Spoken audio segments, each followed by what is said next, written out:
Hi guys, my name is Tatenda. Welcome to the Out of the Teapot podcast, which is a platform dedicated to exploring the diverse experiences of Zimbabweans living abroad.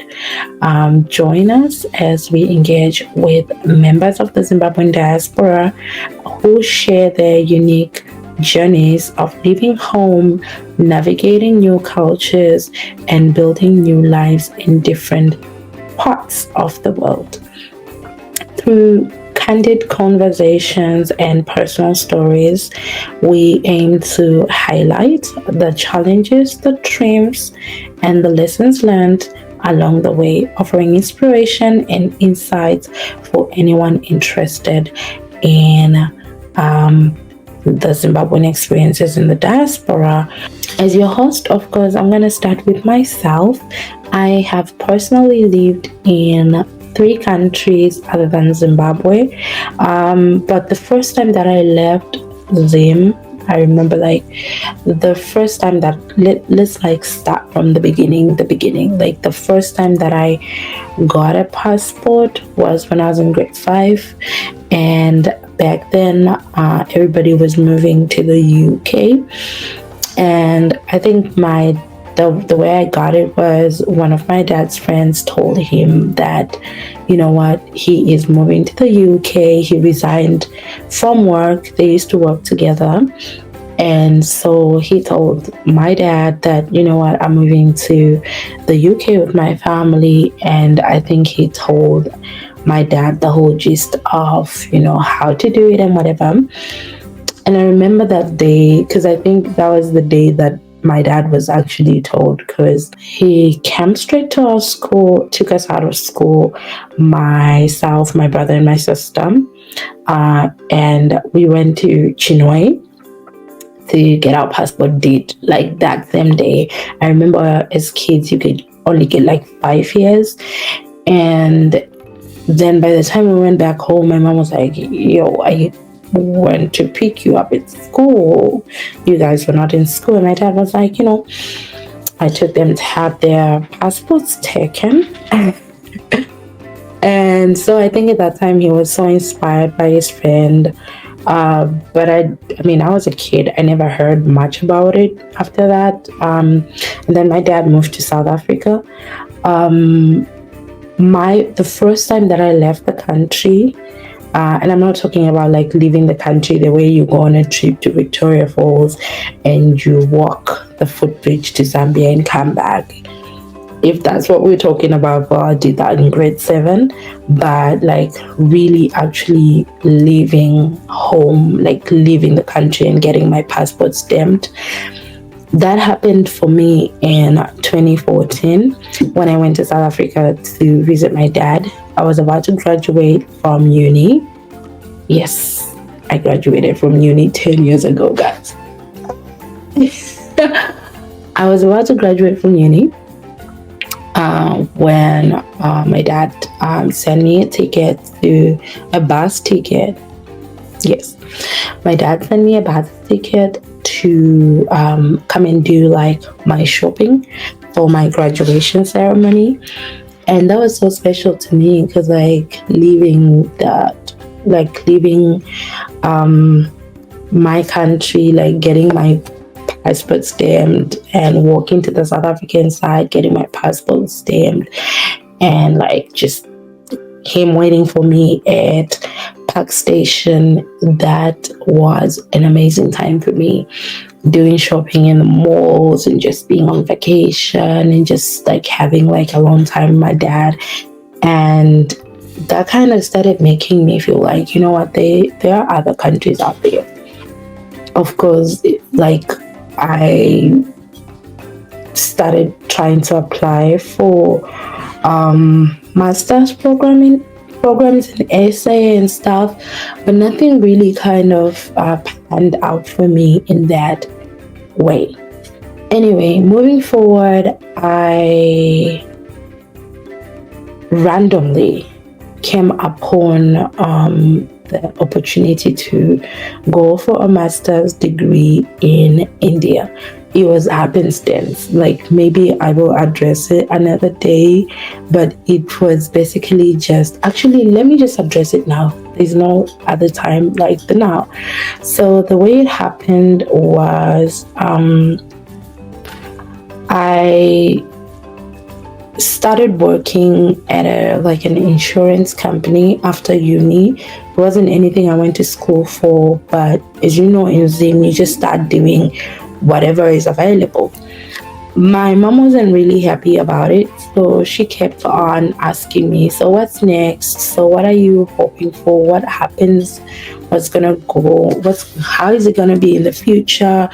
What are you planning? And I kept on telling her, you know what, because for me, I was getting enough money to go out every weekend, to buy myself a few necessities. I wasn't paying rent because I was staying at my grandma's house. And every weekend I was going home to pick groceries from my mom's pantry. So I wasn't really thinking ahead. I was going out with my friends every weekend. So, excuse me about that. I was just trying to put some gloves. Yeah, I was going out with my friends every week, and I was living alone. My life was good. I wasn't thinking about what's next, about my career, about whatever. It just was what it was. So one day I was waiting for my friend on a Friday. I remember I was by construction house. If you're like, I don't know how people do it, but like back then when I was in college or after college, it was a central meeting point for people. People were coming from Makombe Market Square. People were coming from Kuna Fourth. People were coming from Copacabana. It was just a central meeting space. So I was waiting for my friend who was coming from Market Square, and I was approached by these guys who were talking about scholarships in India. I was like, get behind me, Saturn. I don't need none of that. But because my friend was running late, I decided to indulge them. And they started talking about, you know what, we have scholarships for this degree and stuff. I was like, you know what, I don't think you have the degree that I actually want to do. So there's no point really. They said, what do you want to do? I said I wanted to do a master's in public health. Mind you, I never wanted to do a master's in public health. My mom had talked about me doing a master's in public health. I was just buying time. I was just engaging them. I didn't want to be rude and tell them, leave me alone, because I really didn't want to be alone anyway. And they say, just true luck, because Masters of Public Health is part of the degrees that is actually being offered on the scholarship for this uni. I was like, you lie. They're like, yeah, we do. Do you want to come to our offices just upstairs in construction house, so that we can discuss more about it? And I went with them, which was not very mindful of me back then, because what if I had been trafficked? I was just going along with random people to go and do what, so that they can show me what some degree thing that I wasn't even interested in. But anyway, my friend was running late. I said, why not? Show me whatever you have. Show me it. So I went upstairs with them. They were in the second floor, and they said, do you have your degree? I'm like, you just made me in town. Why would I walk around with my certificates? And they're like, do you have them in your email? I was like, you know what? I did scan my certificates, so yeah, I do. They're like, you know what? These are the programs we're offering. This is the scholarship. We're offering a 50% scholarship, and the remainder at that time was 1,000 to 1,500 USD per year.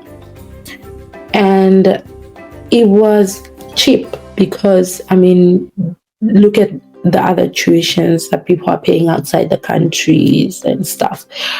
It wasn't cheap to me, of course. I was broke. All my money was for booze and chicken in, so I wasn't swimming in money like that. But I indulged them.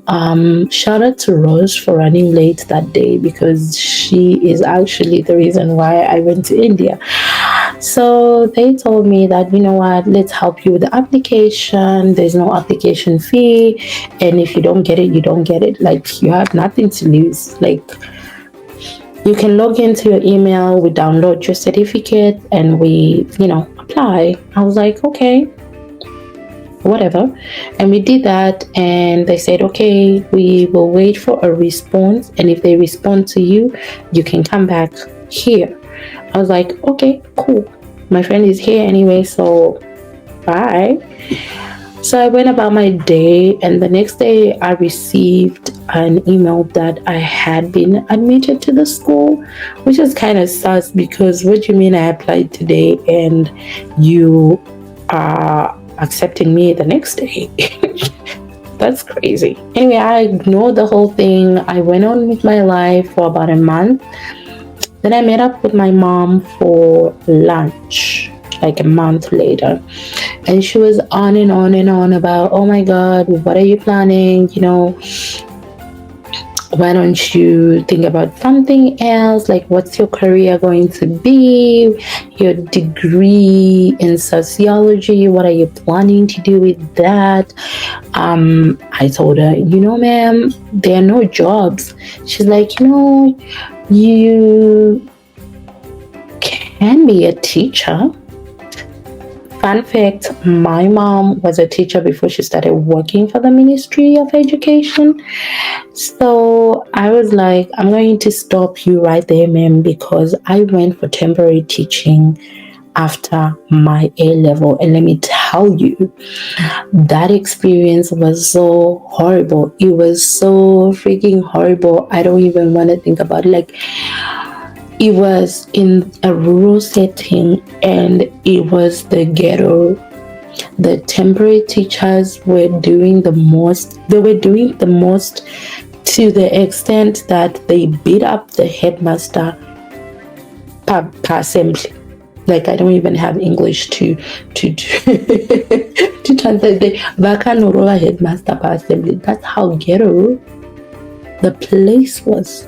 I had to run away just before, like, the schools closed, the term closed. I was like, you know what, I'm out of here. I'm done. I've seen enough. I never want to be teaching again. So I told my mom, you know what, ma'am, no, that's like, we've had this conversation before. I've told you I'm not interested in this, and we're not going to do that. And then she said, okay, fine. So tell me what your plan is. Then I remembered, I have something. Like, let me just say, like, I'm exploring going back to school. I got an admission for a master's program, an MPH program. It's in India, but the money that I have saved will not even help with much other than, like, the deposit fee, and maybe it won't do nothing. And my mom is like, why didn't you tell me? You're my kid.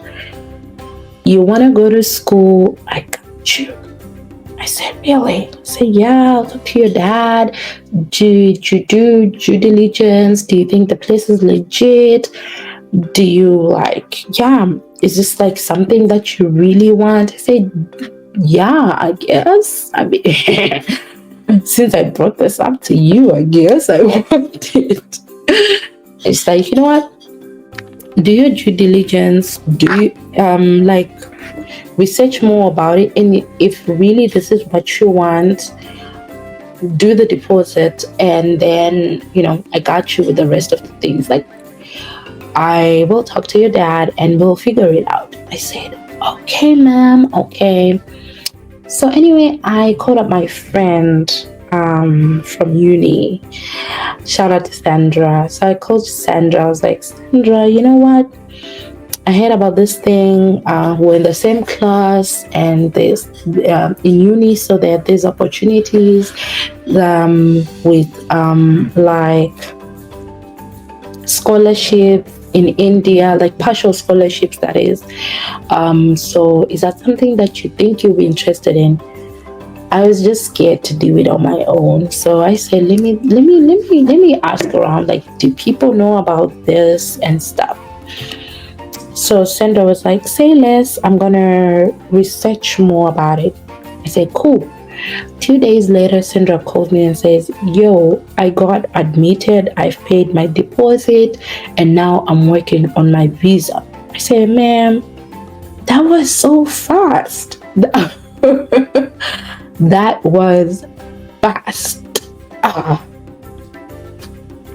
So anyway, I said, okay, if that's the case, let me go and do that.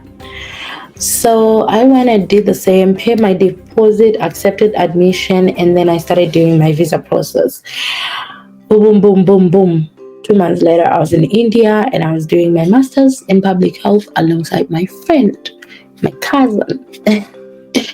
Yeah, we were real homies back then. So that's how I went to India.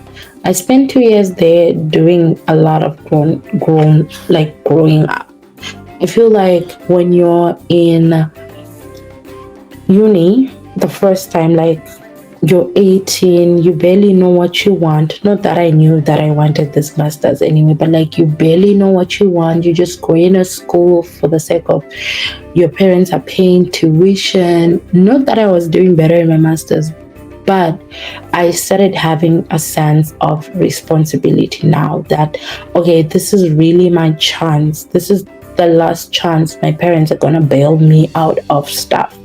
After I get my master's, it's not going to be, oh, you know what, there are no jobs, so what, I need to start applying myself. I need to grow up a little bit. I need to start thinking beyond Zim, because back there are people from different countries.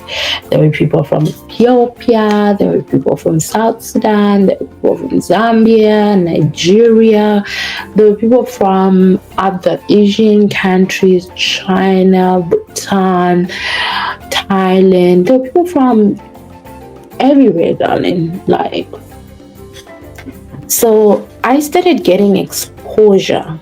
Like, okay, this, like, there are other places out there besides Zim. There are other possibilities out there besides me just, you know, the usual, the norm, where we just go back home. Honestly, I started feeling like, you know, going back, I started being anxious. I developed a lot of anxiety with the thought of going back home. By January 2018, when my last semester started, I was having panic attacks. Like, whenever I thought about, oh my God, in 6 months, I'm going back to Zim with 0 plans, I would curl up into a ball and just straight up panic, and it was bad. Now that I know better, I know that was panic attacks, but back then I just thought I was dying. Things were bad. In my head, I'm like, oh my God, I'm gonna disappoint my mom a second time. Like, just go back and have nothing to show for it. I have no plans for the future. I have nothing going for me. At that time, I started taking LinkedIn seriously, connecting with people who were public health enthusiasts, people who were in the public health field, just to try and understand what are they doing in their lives currently. And also I started trying to understand, like, okay, of course I'm in the public health industry now. Like, besides Zim, what else? Where are the other opportunities? And there were people from South Sudan who were telling me their country was swimming with NGOs, with the UN, everybody. Like, Back then, it was understood South Sudan is a place to be if you are serious about being a person who works for non-governmental organizations, somebody who wants to be in the NGO world, but somebody who wants to actually make a career out of like being a humanitarian. So I started also connecting with people in LinkedIn who aligned with what I was looking for, just seeing what sort of jobs they were doing, what sort of certifications they were doing, what sort of like, what are they doing, even getting into their inboxes, asking them to be my mentor.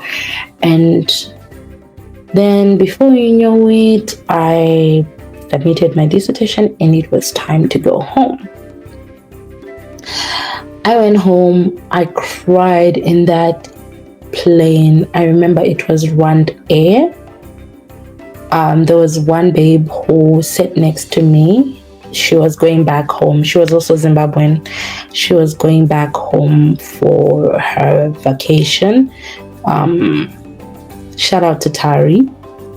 The way I cried in that plane, she was so worried. She thought I was going back home to a funeral or something. I'm like, no, I'm worried because I'm going back home with nothing to show for it. I'm going to be like one of those people who went to school outside the country and came back with nothing. And it's not, it's not good. So anyway, I went back home. I stayed at home for a while. In my head, it was a while. But guess like I was so stressed back at home. I remember I went like 3 days without eating. I told myself I was fasting, but I just like I was depressed, okay, because at that time I was just crying and not eating. And then I said, you know what, I'm fasting. Like, something has got to give. Anyway, I continued applying for jobs. I got a few interviews in Zim. Nothing came out of it. I came back and I started applying for jobs in South Sudan. There, nobody was replying. And one day I was scrolling for jobs at a forum, NGO forum, and then I remember it was a Friday. I was at my mom's job using her work Wi-Fi, and then I decided, you know what, I snapped. Something in me snapped. You really need to get to a point where things snap, because when you snap, it's not always a bad thing. Sometimes it brings about opportunities. Because tell me why I snapped. And I wrote on this job board like, hi, my name is Tatenda and blah blah blah. I did my bachelor's in this. I did my master's in this. However, I'm in a catch-22 situation where for me to get a job, I need experience. For me to get experience, I need a job. So, and nobody is willing to take a chance on like a fresh graduate at home and abroad. And I really, like, I am losing my mind here with just what is going to happen. Like what do I do? And I say, like, if you have, like, if this is my email, I'm just like, I don't know, if you have anything that can help me, like any advice and whatever, please reach out. It was a Friday evening. I sent that on the forum and I went home. Tell me why I opened my email the next Monday and I found so many emails from people who were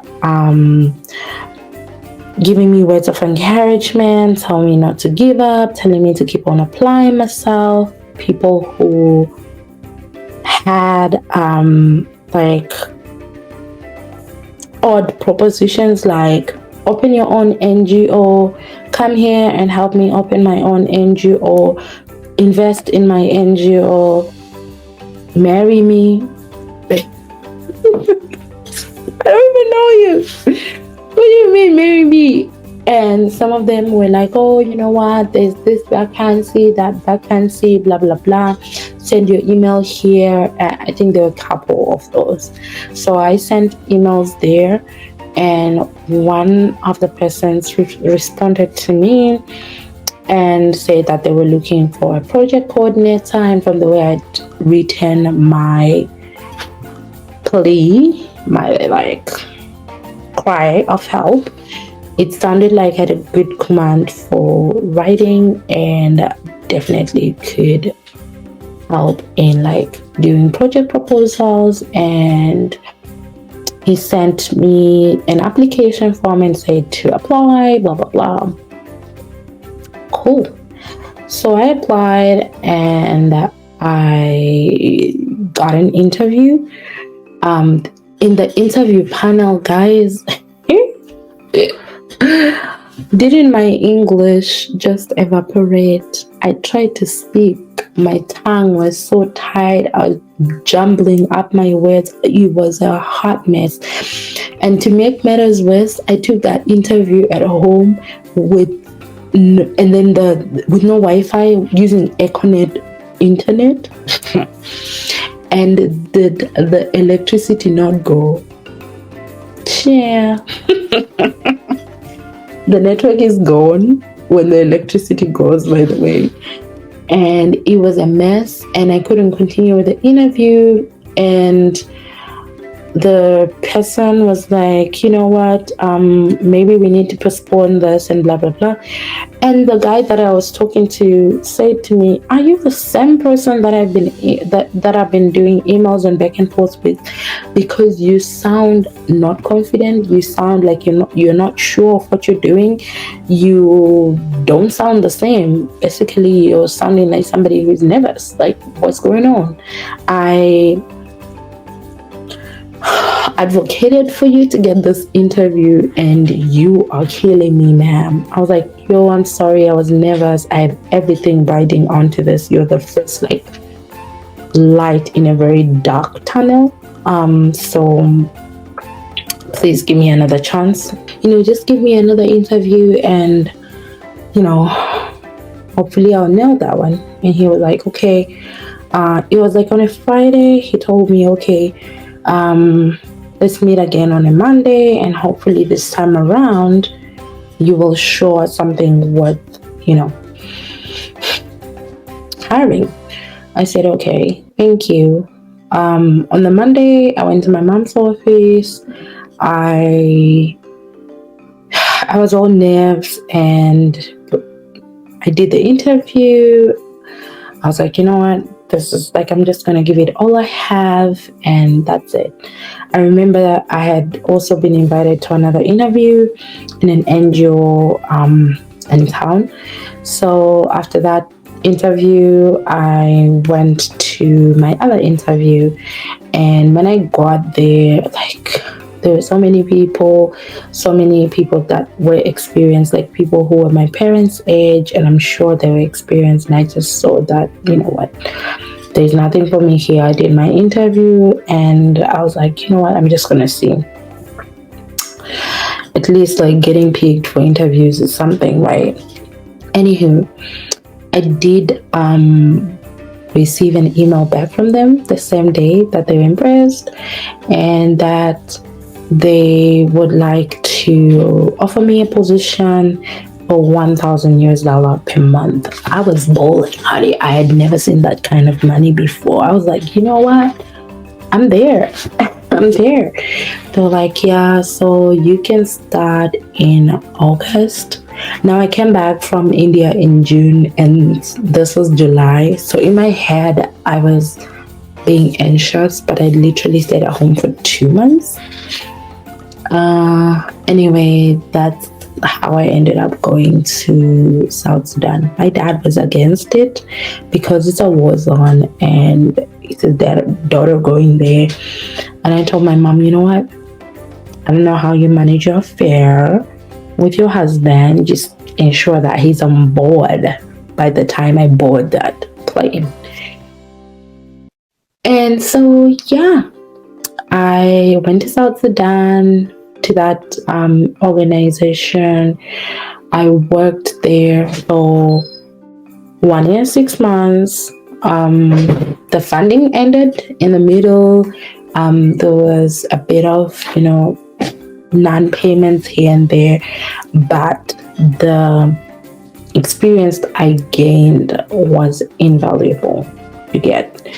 But one day they sent me an email that my contract is coming to an end and it would not be renewed. At that point, I'd already seen enough to understand that this is where I belonged in the NGO world. There were other NGOs out there, better NGOs. I just needed to work for my experience to be able to be eligible to get into there. I needed at least 2 years, before I could go. I remember at some point I got an offer to go work for an NGO in Sri Lanka. I was happy to go because back then the places to go were my degree in Nigeria. There was also in Bangladesh. Those were the places to be in Sudan, in Yemen, and Palestine. Those were the hot spots. I was like, I just need to bide my time until I could get there. So when I got this offer to go to Sri Lanka, I was like, it's a beautiful country. I might as well. Tell me why the bombing of the Catholic churches happened the weekend that I was supposed to leave. And I was like, you know what? I'm going to stay. Let me bide my time. A lot happened. I cannot fit it into this podcast because this podcast is mainly about moving abroad and I had not even moved. Anyway, when they told me that my contract was coming to an end, I started thinking I need to think about what else is out there. Yes, I want to work for NGOs, but for the future, what else can I do? By that time, my little sister was in uni and she was talking about, she wanted to go do her master's in Canada. Afterwards, I was like, it would be easier if there's somebody else who already has been to Canada. So I started asking around, there was a girl I knew who had moved to Canada. So I asked her, how did you move there and stuff? She told me that she did a process called express entry and everything. She told me the whole gist of it. It just sounded like a lot, honestly. It did. And it is a lot. And at that time, I wasn't really committed. I said, you know what? I don't think this was before me getting a notice of non-renewal. I was like, you know what? Okay, I get it. It's not for me. But good on you though. So when I got this notification that my contract is not getting renewed, I was like, damn. I wish I had somewhere to go because me going back to Zim is not happening. Mahora. I am not in Mahora. That is a horror movie. I'm not doing that. So I said, let me look into that thing again. So the basic steps was do your IELTS, do your degree assessment. So I started on that process to get my degrees assessed, and then I went to write my IELTS. Because there was no British embassy or not British, there was no IELTS writing center in South Sudan. I had to go by bus to Uganda, which was one of the most riskiest things because road transport in South Sudan is bound to be hijacked by hooligans. But I was like, you know what? I can't translate that. So I did all that, and then I was waiting for my degrees to be sent to WES for evaluation, and then COVID happened and everything slowed down. By the time that the document was sent, it was already 2020 September. That's when I got into the pool, and then lucky enough I got an invitation to apply like the very next draw, and then I submitted all my papers in December 2020. But because of COVID, because of life changes, because I done applied as a single, and then I had a husband, and then I had a baby, nothing was coming out until when I was ripe and ready, almost about to go into labor, when the email came and said, you know what, send us your passport or your visa is ready. This was because I got married, and I told them, you know what, I have a husband now, add him. And then time passed, like 1.5 years. They added him and never said nothing to us. And we went on with our business of making babies. And then one day, when I was heavily pregnant, I received a notification that our passports are ready. I ignored it because what do you mean? Even if I give you my passport right now, it's going to take at least 4 weeks to come back. By that time, my baby will be out. So I don't want to think like, why now? But everything happens for a reason, guys, because as soon as I had that baby, I told them, yeah, I need you to add a baby to that application. Her passport got done within 10 days, and we did her medicals the same time, and we sent everything, and they came back to us and they said, okay, submit all her documents. We acknowledge that you have a family change, blah blah blah. We submitted all her documents. Tell me why the next day they were like, this was now she was 1 month old. The next day they were like, okay, before you stay there and make 5,000 more babies, maybe you need to come now. That's how we got our visas to go to Canada with a 1 month old baby. And so we decided, oh, you know what, let's wait a bit, let's give it a little bit time to get baptized. So she got baptized. We went, that time my husband is from Ethiopia, so that time we were staying in Ethiopia. I moved to Ethiopia. I'd forgotten that I actually lived in Ethiopia as well. I lived in Ethiopia for 8 months, 7 months, the duration of my pregnancy. So I've also lived in Ethiopia. I've lived so many lives. Then so after that we went to Zimbabwe to do our goodbyes, and then we finally moved to Canada in August of last year. So now today is the 30th of August. We moved on the 25th of August 2023. It's been a whole year of living in Canada, and I believe that the experiences of people who have lived in different places do shine a light on us. It's not all roses, I'm not gonna lie. Moving from one place to one place, it might sound like a cute little tale, but it's a lot. Like, going through those experiences, I believe we need to talk about them. There are wins that we've heard, like moving here with my whole family. My sister also moved here, I think about 6 months after I moved here, because she could now be eligible for a PNP under a sibling. So because she has a sibling living in Canada, her papers moved faster, and she also got her permanent residence. Those are some of the wins that we can talk about. I also want to talk about just being here. The life is a little, I don't want to say easier, but basic things are not working against you. Like, when I'm not thinking about Mvraya, and I'm not thinking about going to Chiborani, I'm not thinking about